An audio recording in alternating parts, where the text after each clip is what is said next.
5:44 is our time. Outrage continues over the pardon of a U.S. Marine accused of killing a transgender woman in the Philippines.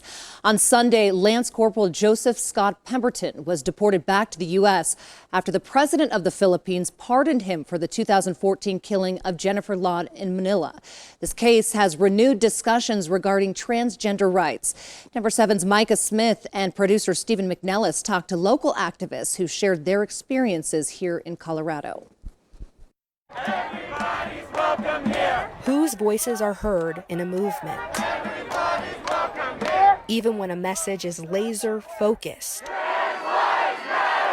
Some voices. We will not be silenced. Or lives. We have been marginalized and pushed to the side, and we're forced to fight each other. Feel left out. My name is Nicole Garcia. I use she, her pronouns. I identify as a transgender Latina. My name is Star Graham. I identify as trans female. So I'm Sable Schultz. I identify as a white, queer, trans woman. Garcia is a pastor. Graham leads transgender focus groups.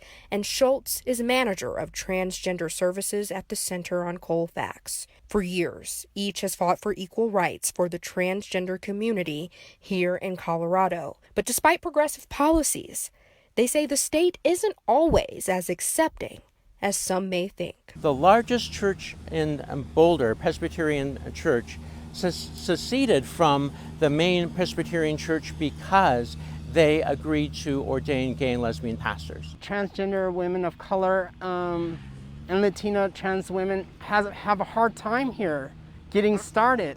They don't get jobs right away. For trans women of color, that equality struggle spans decades. As has been mentioned, Marsha P. and Sylvia Rivera were both amazing trans women of color who really led what we now think of as the modern LGBTQ civil rights movement. Marsha P. Johnson and Sylvia Rivera were both outspoken gay rights advocates and prominent figures during the Stonewall riots in 1969.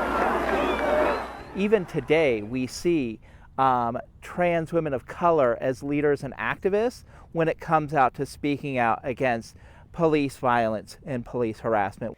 But brutality doesn't just come at the hands of police. Since the start of 2020, the Human Rights Campaign has tracked 26 murders of transgender women. 19 were women of color. There's no excuse for somebody to commit violence or to murder another human being, right? Like, regardless of who they were or who they may have presented themselves as. Many perpetrators have tried to justify their actions, saying women passed or appeared to be women who were assigned the sex female at birth. The idea that we need to pass to avoid violence, I think is a big challenge within the structures right there. No one has to disclose what's going on under my clothes. I'm not trying to disrespect or fool you, or I'm just being myself. Garcia, Graham, and Schultz are grateful for progress made when it comes to trans rights.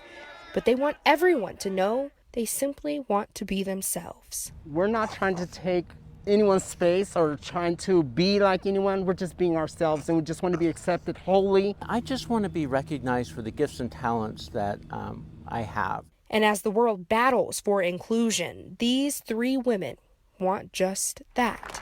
To be included in the conversation. There's so much more, there's so much further we can go. Say this with me. But we've come a long way. Black trans lives matter! And fight for equal rights. Black trans lives matter! Reporting in Denver, Micah Smith, Denver 7. And we think these perspectives and voices are important to hear. We have an extended interview posted right now on our website, thedenverchannel.com. You can also find it on the Denver 7 app for your Roku, Apple TV, Amazon Fire, and Android devices.